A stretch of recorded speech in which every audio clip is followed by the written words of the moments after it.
Boys, lads, welcome back to what I am going to call the final episode here of Persia in Europa Universalis IV using the expanded mod family. I have had so much fun with this run, but I'm ready to move on to the next thing.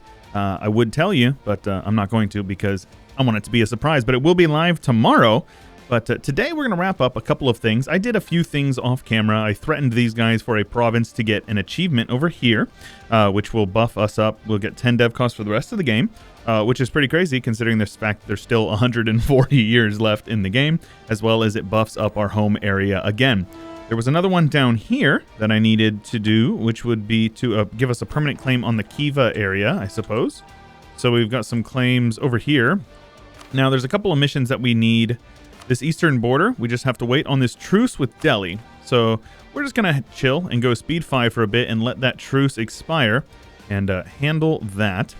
But I do hope that you guys have enjoyed the run. I have had a really good time with it, and I appreciate you guys riding with me. I know it's been a long series, longer than I usually do, but I've been really enjoying this. Persia is just such a fun run for me. Personally, I have always enjoyed it. I literally have never had a Persia run that I didn't thoroughly enjoy. So I hope you guys enjoyed it as well. So let's see here. Some autonomy. I do not mind that. Now, yes. So this is vanilla, actually. Let's go ahead and build you up, yeah? This is vanilla. What it does is it gives you big Navy buffs. Mostly naval force limit, right? Naval force limit and maintenance. That's actually really, really powerful. The yearly Navy tradition is good as well. Now, there's one mission that we need. We need some more army professionalism. So this army tradition decay. Okay. It's fine. We'll take that. Yeah, our absolutism has gone down a bit because our legitimacy is kind of poo-poo, but that doesn't really matter, honestly. Our truce is up with these guys in just a couple of months. Delhi here as February of 83. Okay, very good. That opens up another mission here. I won't lie. Kind of weird that that's one of the requirements. Melva, I'm not so sure about that. The no truce with any country capital in the India super region. Weird requirement. But what this does is it gives us every province that we own will get trade power and dev cost for 50 years in that area, which is great. Now, there's a couple provinces like here. This one here, we can't do it because we do not have, we have like separatism here. And separatism is one of those things that just goes down over time. So we have to wait until it has less than 1. So that would be 0.5 per year. So whatever that is, 8 years. So I'm not going to get that. But this one here is just most missions that we have left are requiring us just to build buildings in certain provinces or develop certain provinces a certain number of times. So there is clearly a lot of power here. Now I want to make sure that I'm doing justice, right? Because Mel will put a ton of time into this and he deserves some recognition because this is a beautiful mission tree. We have to own a couple of provinces over here. So once we were to get that, we would get attrition for enemies for the rest of the game, which is really, really powerful. It's just 2 more provinces. So that would be super easy. I just threatened for them for this province over here, one of these provinces over here. So we have a truce for now. But if once it was over, we'd be able to go for that. Brave new trade. So we need to... This is weird. So this says one of the following must be true. At least one province is part of India's subcontinent. Their owner... So we have to have a friend in South Africa. Oh, we need to be friends with a European who happens to be colonizing all those areas? That doesn't... I don't know if that's even possible, to be honest with you. Yeah, because it says there's no Europeans, right? Like, Castile is here, and that's it. They're in South Africa. Portugal's got a lot of stuff in West Africa. But, like, yeah, I don't know. I don't think this is possible, to be honest with you. Question of priorities. Okay. So this one is, Persia is the highest value trade node in the world. Well, we've gone past that because we are steering all of it out. So we're not going to be able to get that. But if we wanted to, we would also have to build either a manufactory or have at least 10 base production in every province in the Persia region. That's not going to happen either. That's every province over here. So yeah, you can see here, we'd have to build manufactories in every one of these provinces or develop the crap out of them. Some of them, it's not too far off, but still, it's more than I'm willing to do today. but it would give us goods produced for the rest of the game. So you could see how that would probably be worth it. It would actually synergize well with building the manufactories, right? So if you build manufactories, you get those bonuses. Those bonuses make it so the manufactories produce actually more, because 10% goods produced, a manufacturer produces 1, so it actually produces 1.1. I could go on and on and on, right? Caspian Sea. I don't actually know how to do this one. I don't really know with this currently receiving bonuses 75%. Now, I assume that means I need to be like friendly with somebody who's got a Silk Road trade outpost in Russia. These guys hate me, so it's not going to happen. Is there one up here? I wonder if I could get these guys to like me or something. Let's improve relations with them, and let's actually improve relations with the Commonwealth as well. Now that I kicked their butts and I took all their land, I don't actually want to be, you know, fighting with them. So this one down here, public education, we need 75 development in our capital area, so, or in this Isfahan state. This is a troll mission because these are all literal garbage provinces, but we can do it. I just don't want to. There we go. So that mission is now done, and that will give us, you guessed it, dev cost. I will say this. This is a pet peeve of mine, is when I get a mission that says, get a certain amount of development in this state, and then the reward you get is cheaper development in the future, after you've already invested the mana into developing. But that may just be me. This one here, we need to integrate our subject, so we're not going to be able to get that. But what it would do is it would give the local province a nice bonus, as well as a university in that province. Little underwhelming, but I mean, it's still pretty good. Institution growth would be nice, but at this point, we've developed or gotten all the institutions that it would actually be hard to get, except for maybe the Enlightenment. The Lost Iranian People here. So what is this? This is to have at least 10 base tax or a university in... Oh, it's base tax of 10 and a university and prosperity. See, I will say that is like the one thing that I found a little confusing, is that I feel like these tooltips are just very, very, very, very, very long, right? Like that's too much to read for me. I kind of lose interest. I think that's me personally, but I'm like, oh man, I cannot be asked to check every single one of these, and like that bottom one, it's got 250 development. Okay, cool. And it's like, oh wait, it has to be in at least one of those areas. You know, I will say though, the Melva, you did a good job with the province highlighting. It's been quite useful overall. I think there was one I had an issue with, but I haven't had any issues with that other than that. So we do need army professionalism. How much are my generals costing me? 42. Yeah. So we're not going to be able to get that probably, but that would give us siege ability and artillery damage from the back row, which is actually really nice because we have a little bit more from idea groups reworked over here.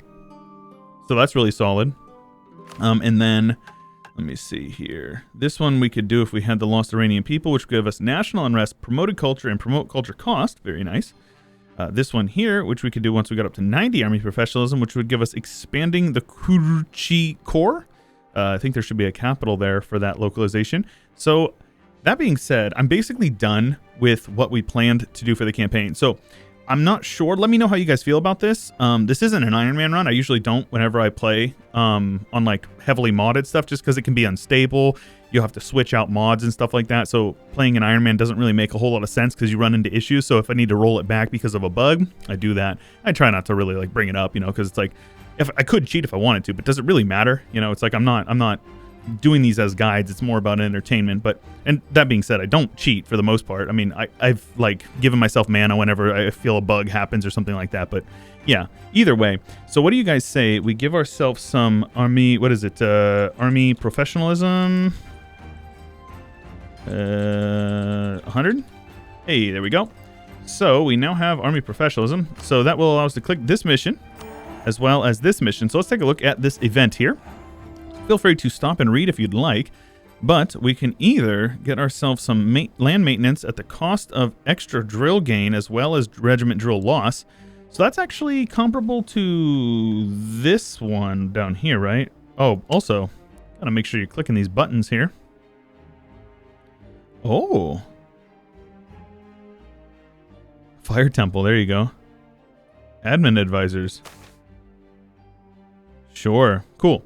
Either way, or land maintenance modifier. So that's pretty good. Now, isn't there one about This is a vanilla mechanic here. Whenever you have a certain amount of... Am I just not seeing it here? Standardized uniforms here. So army drill gain modifier and land maintenance. So this gives you drill gain modifier as well as regiment loss. So if you clicked both of these, your army would cost a lot more. But if you went into here, you could see your army drill gain would be super high. Yeah, 190. Goodness gracious. What is this professional army from? Too many. I can't be asked to look through this.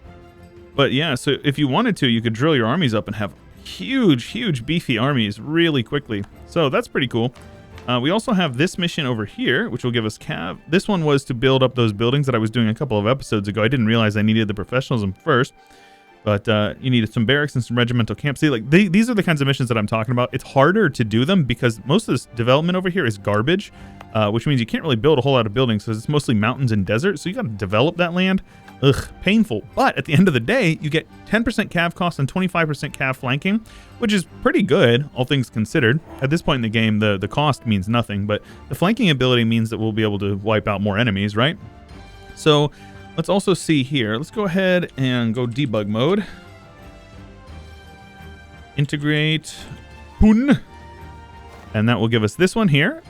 So you get that university as well as some bonuses to that local province here in this Siklat, I believe it was.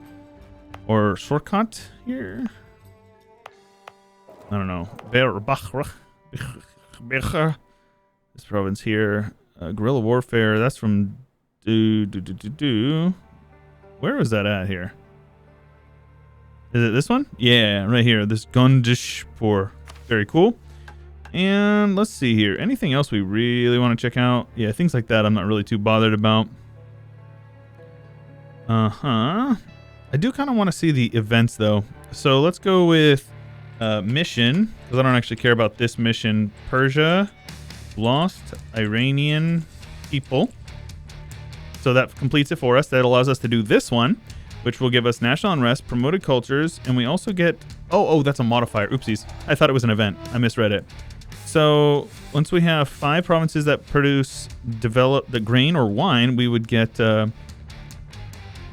Melva, I think this is broken. I think there's a trigger, scripted trigger that is not... or scripted effect that is not working there.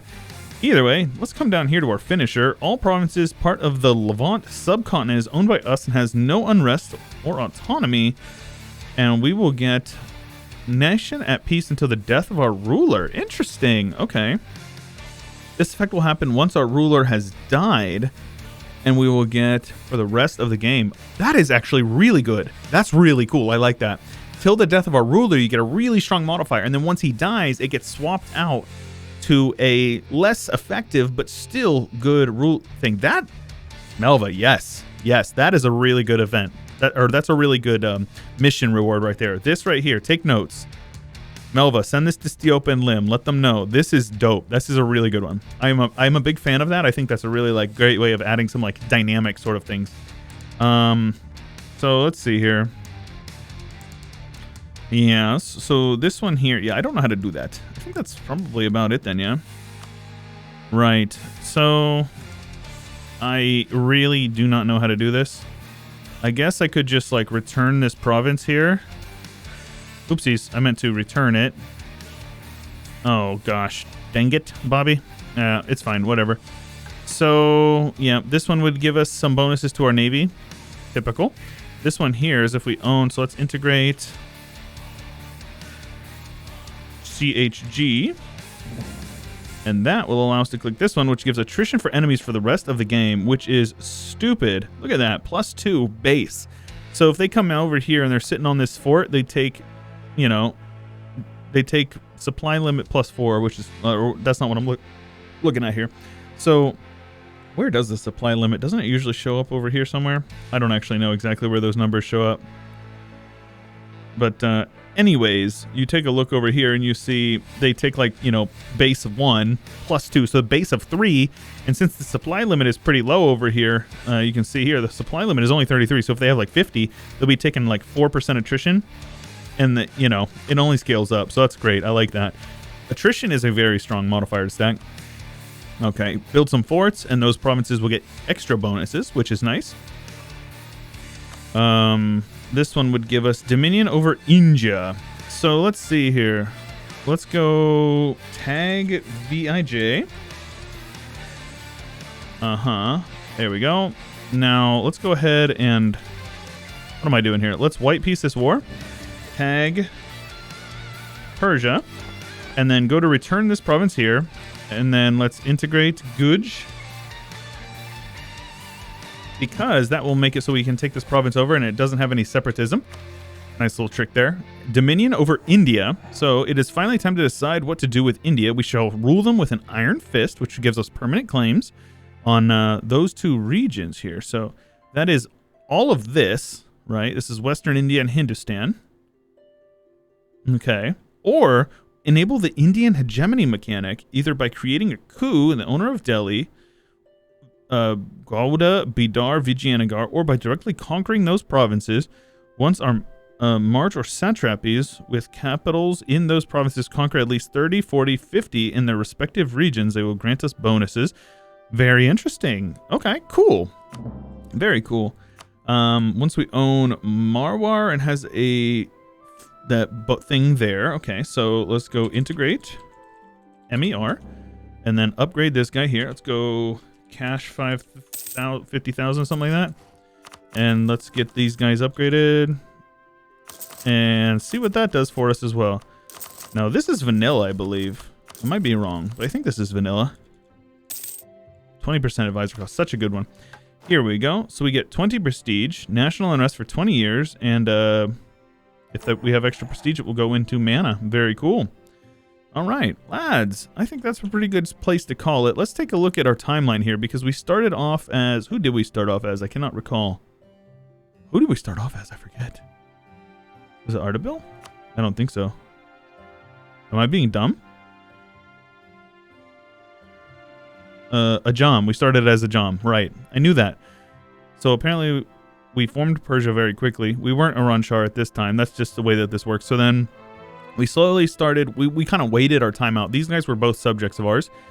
Timmy had their big war with their subjects, right?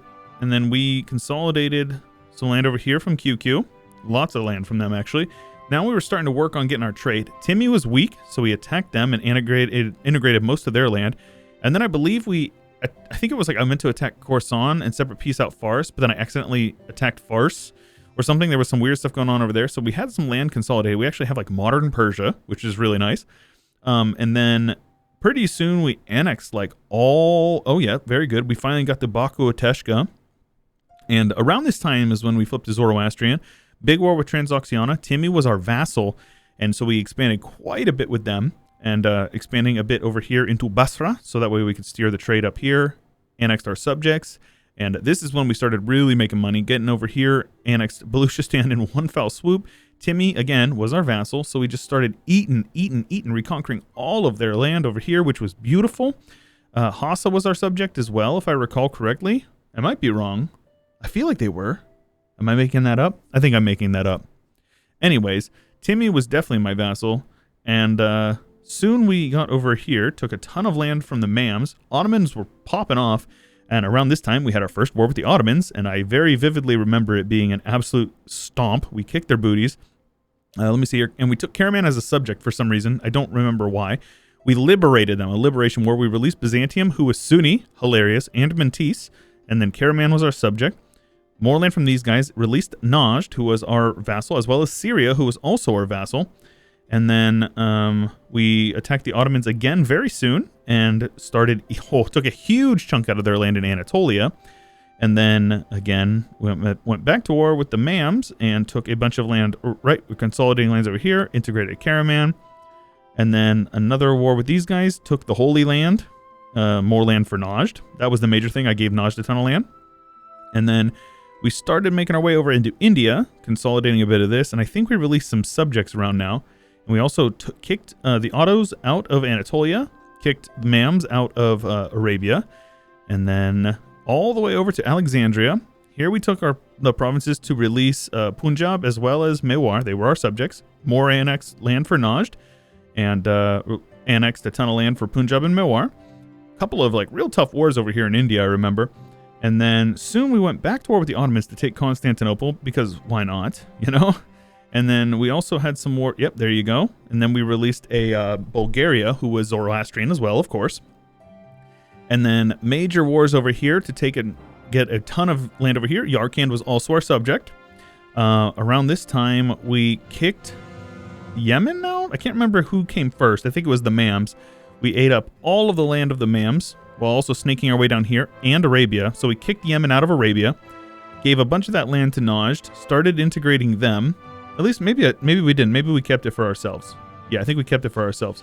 And then I annexed the Mams, or at least annexed their land over here, while also making our way down the coast of India, all the way down into southern Vijayanagar and Coromandel to get all that trade. And we had that huge war with the Commonwealth where we took all of this land over here in Astrakhan, which was awesome. And then we annexed Najd to get nice name placement, and then we annexed the Mams to get perfect name placement. Ah, beautiful. You love to see it.